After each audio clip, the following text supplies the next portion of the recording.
베드로전서 2장 1절에서 10절 말씀이야. 베드로 할아버지는 우리에게 갓 태어난 아기들처럼 순수한 영적인 말씀의 젖을 꿀꺽꿀꺽 마시라고 하셨어. 아기들이 엄마 젖을 먹고 무럭무럭 자라는 것처럼 우리도 하나님의 말씀을 매일매일 읽고 들으면서 튼튼한 믿음의 어린이로 자라나야 하거든. 그러기 위해서는 시기하고 속이는 나쁜 마음들은 다 버려야 해. 그리고 예수님을 아주 신기한 이름으로 부르셨어. 바로 살아있는 돌이란다.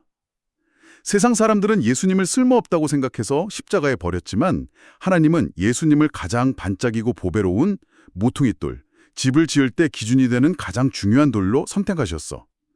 우리도 이 살아있는 돌이신 예수님께 찰싹 붙어 있으면 예쁜 영적인 집으로 함께 지어지게 된단다.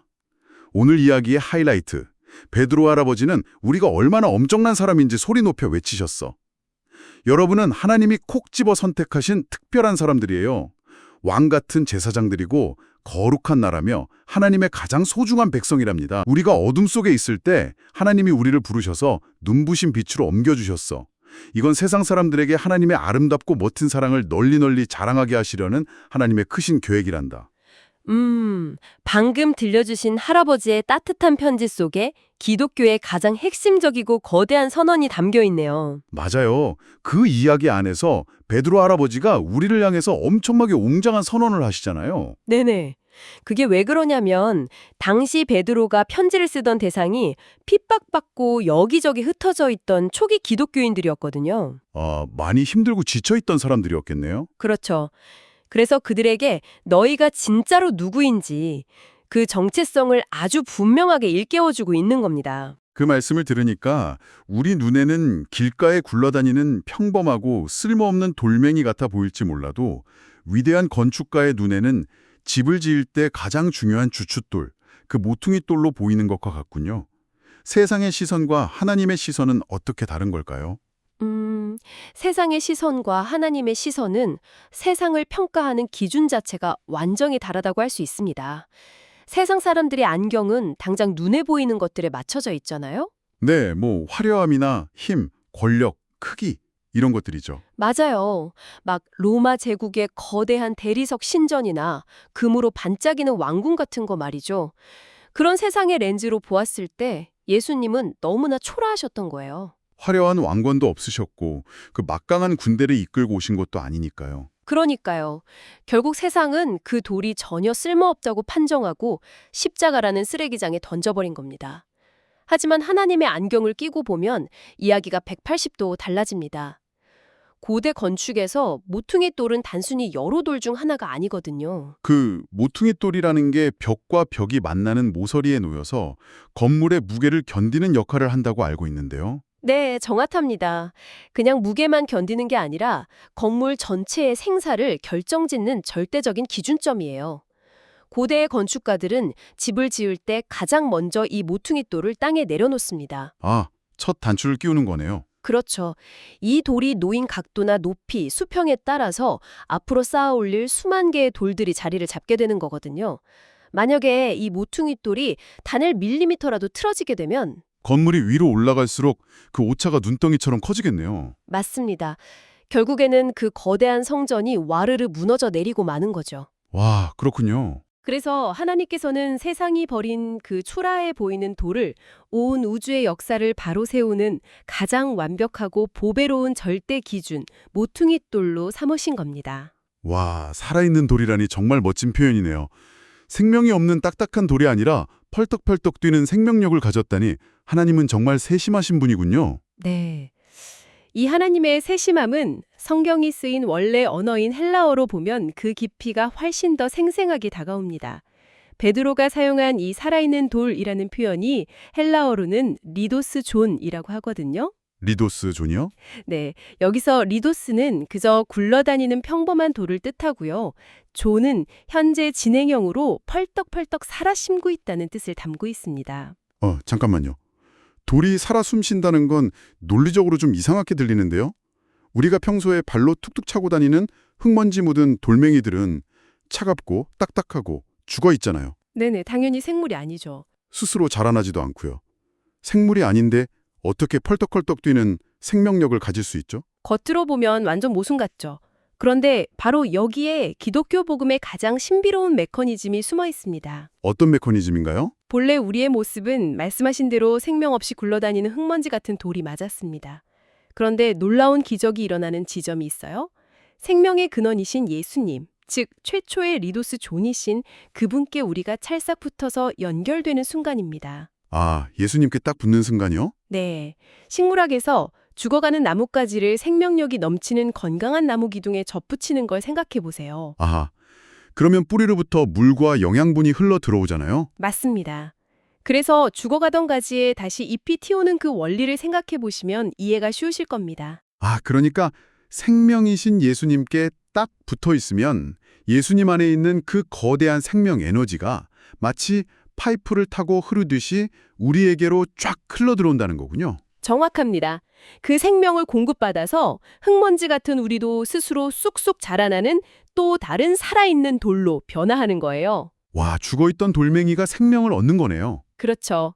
죽은 돌들이 모여서 무덤을 만드는 게 절대 아닙니다. 이 살아있는 돌들이 하나둘 모이고 모퉁이 돌이신 예수님을 기준으로 찰싹찰싹 연결되면서 엄청난 건축물이 되겠는데요? 마침내 세상에서 가장 튼튼하고 생명력이 넘치는 아름다운 하나님의 집, 즉 교회를 함께 지어가는 겁니다. 우리 아이들의 눈높이에서 상상해보자면요. 네네. 자체적으로 빛을 내고 에너지를 뿜어내는 아주 신기한 마법의 레고 블록들이 모여서 거대하고 눈부신 우주성을 완성해 나가는 것과 같습니다. 우와. 내가 그냥 구석에 웅크리고 있는 외로운 돌멩이가 아니라 생명력이 흐르는 특별한 블록이 되어 하나님의 멋진 성을 짓고 있다는 상상만으로도 정말 가심이 뜁니다. 그렇죠. 그런데 여기서 끝이 아닙니다. 아까 하이라이트라고 하셨던 9절 말씀에 보면 훨씬 더 파격적인 선언이 있었잖아요. 아, 맞아요. 왕 같은 제사장이라는 표현이요. 이것도 원어의 의미를 파고들면 뭔가 거대한 비밀이 있을 것 같은데요. 네, 헬라어로는 이걸 바실레온 히에라추마라고 합니다. 베드로가 이 편지를 쓰던 당시의 사람들에게 이 단어는 정말지 역사상 가장 충격적이고 혁명적인 단어의 조합이었습니다. 충격적이기까지 했나요? 네, 이스라엘의 구약 역사를 잠시만 들여다보면 그 이유를 명확히 알 수 있거든요. 당시에는 나라를 다스리는 왕과 백성들을 대표해서 성소에 들어가 하나님께 제사를 드리는 제사장의 역할이 아주 엄격하고 무섭게 분리되어 있었습니다. 아, 맞아요. 저도 그 부분에서 항상 의문이 들었어요. 구약 시대를 보면 제사장은 아무나 될 수 없었잖아요. 태어나는 지파 자체가 아예 달랐죠. 네, 혈통으로 완전히 정해져 있었죠. 왕은 유다 지파인 다윗의 후손만 될 수 있었고 제사장은 레위 지파인 아론의 후손만 될 수 있고요. 아무리 힘이 센 왕이라도 마음대로 제사장의 흉내를 낼 수가 없었잖아요. 정확합니다. 역사적인 사건도 있었잖아요. 네, 성경에 보면 이스라엘의 우시아 왕이 자기가 직접 향로를 들고 제사를 드리려고 그 제사장 구역에 들어갔다가 곧바로 이마에 나병이 생겨서 평생 쫓겨나 살아야 했잖아요. 맞습니다. 그렇게 철저하고 무서운 벽이 있었는데 어떻게 하루아침에 흙먼지 같던 우리에게 이 두 가지 자격이 동시에 주어질 수 있는가? 이게 핵심인 거죠. 정말이네요. 왕조차도 감히 넘을 수 없었던 그 단단하고 엄지격한 벽이 어떻게 무너진 건가요? 하나님과 인간 사이를 가로막고 있던 아주 상징적이고 절대적인 장벽이 하나 있었습니다. 예루살렘 성전 안에는 지성소라는 가장 거룩한 방이 있었거든요. 네, 하나님이 임재하시는 곳이죠. 네. 그리고 그 앞을 거대한 휘장이 가로막고 있었습니다. 이 휘장은 그냥 얇은 커튼 같은 천이 아니었어요. 아주 두꺼웠다고 들었어요. 네, 두께가 손바닥 너비만큼 두껍고 아주 튼튼하게 짜여 있어서 양쪽에서 말 여러 마리가 끌어당겨도 절대 찢어지지 않을 만큼 거대한 벽이었습니다. 오직 하나님이 허락하신 대제사장만이 1년에 딱 한 번 두려움 속에서 그 안으로 들어갈 수 있었죠. 그런데 이 절대적인 장벽을 누가 어떻게 허무셨을까요? 아, 예수님께서 십자가에서 숨을 거두시던 바로 그 순간을 말씀하시는 거군요. 맞습니다. 성경에 보면 그때 성전의 그 두꺼운 휘장이 위에서부터 아래로 완전히 찢어졌다고 기록되어 있죠. 네. 인간의 힘으로는 절대 찢을 수 없는 그 휘장을 하나님께서 위에서부터 찢어 완전히 개방하신 겁니다. 예수님이 십자가에서 자신의 몸을 찢으심으로써 하나님께로 나아가는 길을 활짝 열어주신 거예요. 와, 정말 엄청난 은혜네요. 그 십자가 사건의 결과로 우리에게 상상할 수도 없는 특권이 주어졌는데 그게 바로 바실레온 히에라 추마인 겁니다. 이제 우리는 온 우주 최고 통치자의 생명을 물려받은 왕의 자녀, 즉 진짜 왕족이 되었습니다. 왕의 신분을 얻은 것과 동시에 제사장의 역할까지 우리 안에서 하나로 합쳐진 거네요. 네, 맞습니다. 이젠 굳이 대제사장을 거치지 않아도 됩니다.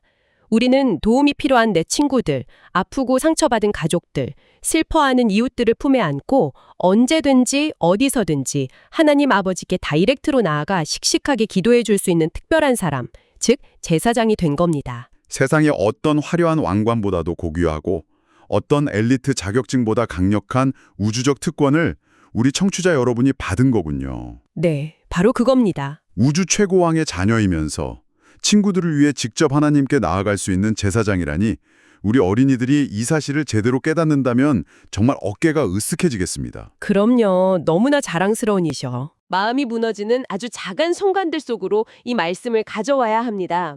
일상으로 가져온다. 구체적으로 어떤 상황이 있을까요? 우리 어린이 청취자 여러분을 위해 상황을 하나 가정해 볼까요? 며칠 동안 애써서 조립하던 장난감이 갑자기 박살나서 마음대로 안 만들어질 때, 혹은 체육 시간에 친구들 앞에서 열심히 달리기 시합을 했는데 꼴찌를 해서 놀림을 받았을 때 마음이 어떨까요? 말은 참 쉽지만 막상 체육 시간에 꼴찌를 해서 친구들이 킥킥대면서 놀릴 때 속으로 나는 왕 같은 제사장이야 라고 생각하기는 정말 어렵잖아요. 그렇죠. 쉽지 않죠. 고개가 툭 숙여지고 나는 왜 이렇게 달리기도 못할까? 나는 친구들보다 별로 안 중요한 사람인가 봐 하면서 스스로를 아주 작고 초라하게 느끼게 되기 마련입니다. 어른들도 직장이나 사회에서 남들보다 뒤처진다고 느낄 때 스스로를 시시하게 생각하면서 우울해지곤 하잖아요. 맞습니다. 깊은 좌절감이 밀려오고 세상의 안경이 나를 작게 평가할 때 우리의 본능은 금방 무너지기 쉽습니다. 이럴 때 이 진리가 단순한 자기 최면이나 정신 승리가 아니라 진짜 내 삶을 일으키는 현실적인 힘이 되려면 어떻게 해야 할까요? 그래서 베드로 할아버지가 이 웅장한 정체성을 선언하기 전에 가장 먼저 당부한 첫 번째 행동 지침이 있었죠. 행동 지침이요. 네, 바로 갓 태어난 아이들처럼 순수한 영적인 말씀의 젖을 사모하라 하는 것이었습니다. 그래서 젖을 꿀꺽꿀꺽 마시라는 비유가 이야기의 맨 처음에 먼저 나온 거군요. 한 번 깨달았다고 끝나는 게 아니라는 거네요. 정확합니다.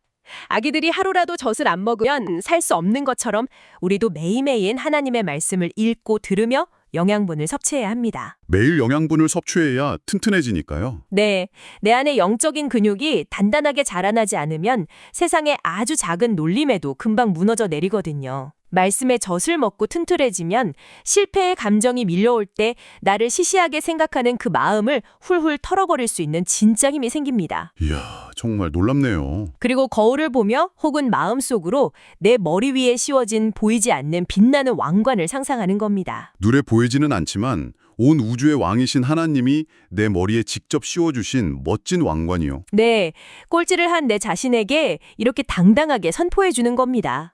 달리기는 꼴찌를 해서 조금 속상하지만 나는 하나님이 콕 집어 선택하신 바실레온 히에라투마 왕 같은 제사장이야. 내 가치는 달리기 성적이나 장난감 조립 실력으로 결정되는 게 아니야. 이렇게 어깨를 활쩍 껴고 다짐하는 것이죠. 와, 하나님의 말씀을 통해 내 진짜 모습을 매일매일 확인하는 것이 바로 영적인 식사군요.